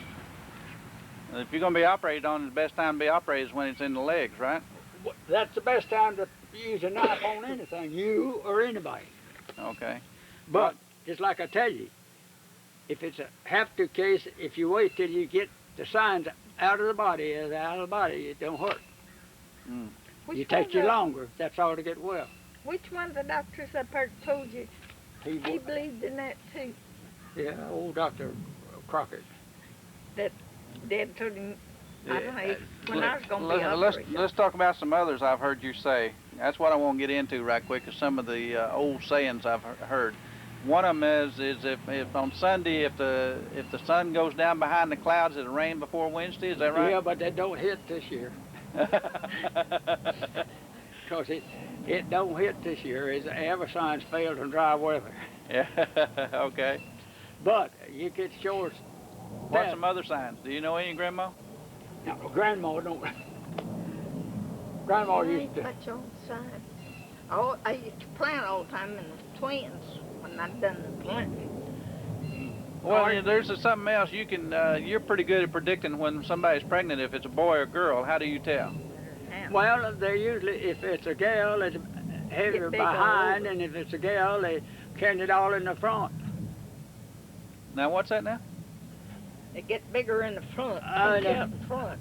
Front, and if it's a gal, it's usually sticking further behind. Yeah. Rear Big end all is, over. yeah, it gets bigger faster.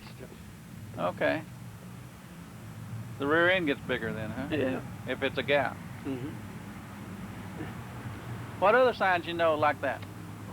Where's she going? This is Goes a hot rod and sister, huh?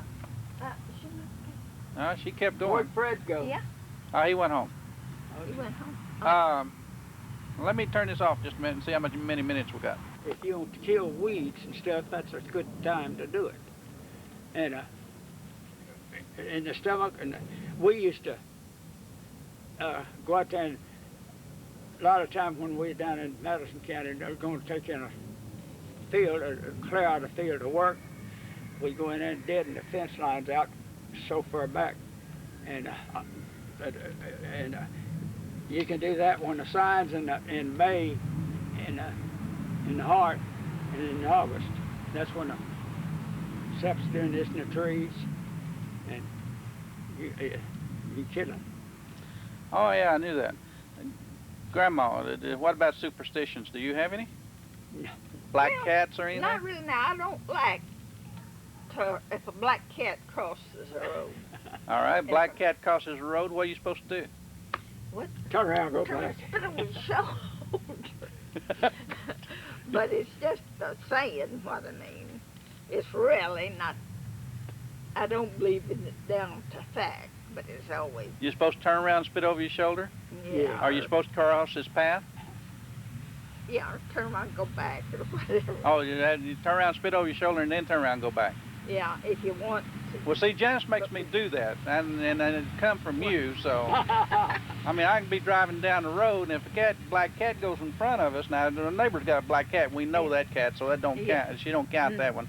But if it's a strange cat, and she makes me turn around and go back, she won't let me cross that path. Well, let me tell you something. It is, if you watch it, it gets to be sort of a matter of fact. Usually something happens if a black cat crosses the road and you just go ahead and keep going. Don't do nothing about it. But really, that's more or less, I think, just But I'll tell you another thing But that I you sure might don't- not I never know did like it. about this. You don't pay no attention to it, Yeah, I do. but I do. But you can pick up your calendar, and this is one year that it has failed, and it's failed like, because I said when September come, not September, when August come, we was gonna get plenty of rain. Because every indication on this calendar showed it, but it didn't rain. What kind of indication showed it? Huh? What showed it? The moon changes in the morning. Oh, so that means it's going to rain. Yeah, if you get your moon is changing in the morning. In the mornings, you stand a chance to get rain, but as long as they're changing in the evening, you needn't look for no rain if you travel with at all. And all the rain that we got is changing the moon in the morning. Back down to them little old showers, we get a little shower, but we never got no rain. Times we didn't get none no how this year.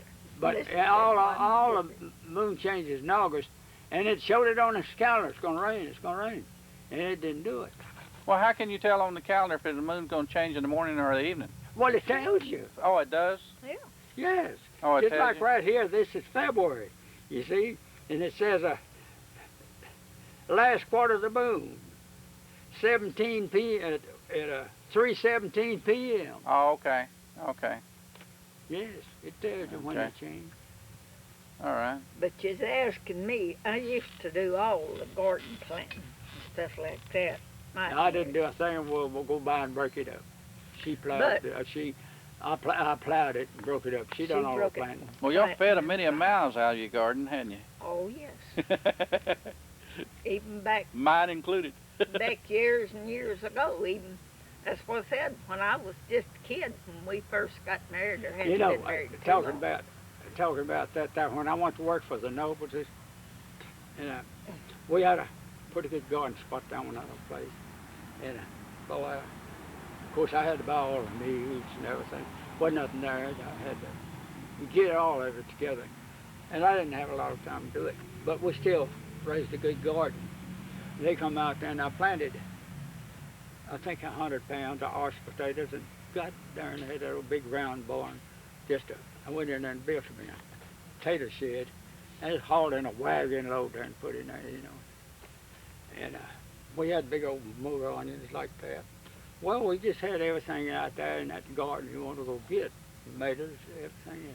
They come out there and I got big as that. And went out in that garden and got them some salt and get them motor onions and peel them and not wash them and eat them things with that salt. Went in there and found all them potatoes. And where did these potatoes come from? I said, out of that garden, get you a sack and fill them up and carry them back to Houston. And they, after frost, the ground was just piled up in tomatoes. Oh, yeah. Way high. They come out there and pick them tomatoes up, been frosted on and everything, and eat them. Yes, and they carried them to Houston. But I wouldn't eat one of them at all, not after they had done them. But they did. They'd eat them. Of course, they were great, big old pretty things, and just as smooth and pretty as they be. Well, what do you think about this anniversary party that the two kids are throwing for you? I'm afraid they're putting out a lot of money. You For think, nothing. You think for nothing? Why? Well, I enjoy every bit of it, but that's a whole A lot of money to put out for something like that. But then, But I think they probably gonna get as much enjoyment out of it as you are. well, they'll get a lot of enjoyment. I know. out of it. There'll be But- some people I'll get to see, I want to see. Because I just about raised them and taken care of the little damn things all their lives. That's Ernest's kids. Me and her raised that bunch of brats. Well, you won't get to see many of them. I know. Sister But said we Johnny and Jean. sweated like blood for them kids. And of course, Les's kids is just about all kicked out. But old Ernest and Mary had a hard time, and they didn't know how to manage nothing. And we It's used to- like Horace Allen and told we take Jean. care. Huh? I says like Horace Allen told Jean What? when he came down here that she'd about had his mama long enough. That just his time to get to see her and be with her a while. He used to feel about us just like we was his mom and daddy. And we raised, just And- practically raised Coy, too. We Ruth raised boy. Coy He's and a, Finata both, really. I and- seen him to school, and yeah, kept And Finata and sent her Horace to Allen school. And said, that boy, "We might that, hear we, some that Dub, if they'd have let him play football, he wouldn't have been over there. I went to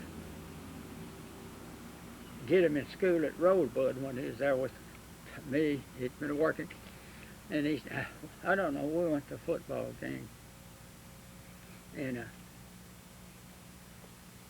he says, Uncle Jess, if I can play football, I'll start the school. I said, well, we'll see about Well, it. for crying out loud. That's an Akron. Mhm. We'll see about it. And I went up to school and But I they went wouldn't and let talked him to play the- 'cause he hadn't talked been to there long enough. they let him go to school, but it wouldn't have eligibility to play football, starting that first year. But he is going to go to school. And so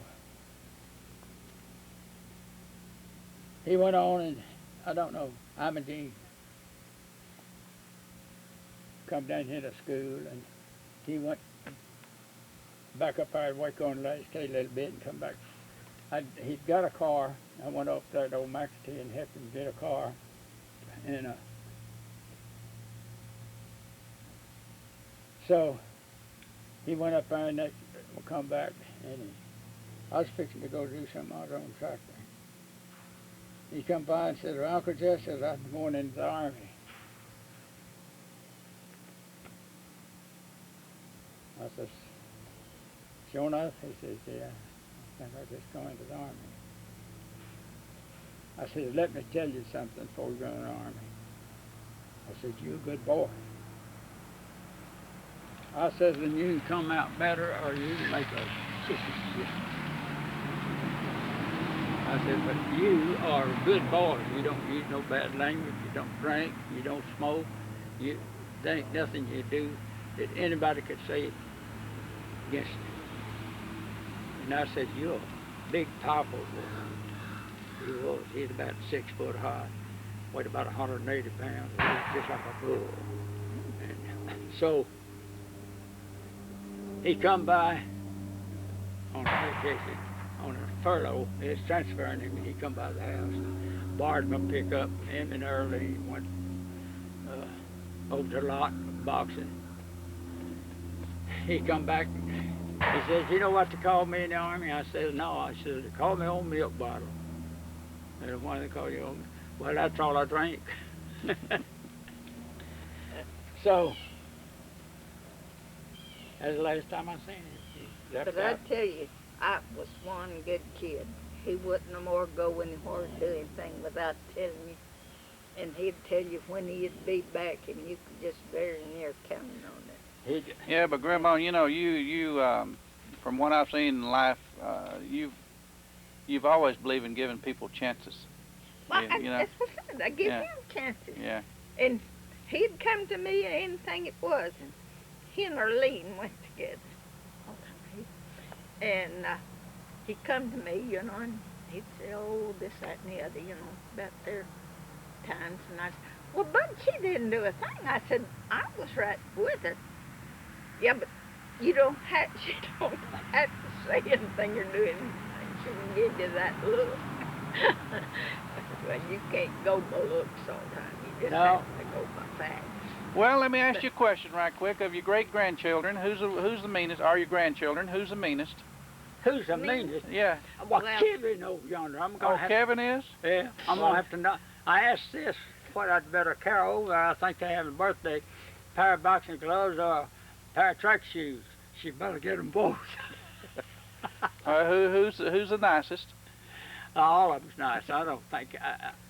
I've got a swell bunch of grandkids. That's just all I Just can like think. I Of course, told they ain't I none of them did. got wings. I says they don't but ain't only a swell bunch they of haven't kids. got- I says, but they're all good looking. They all good looking and they all pretty nice acting kids, I think.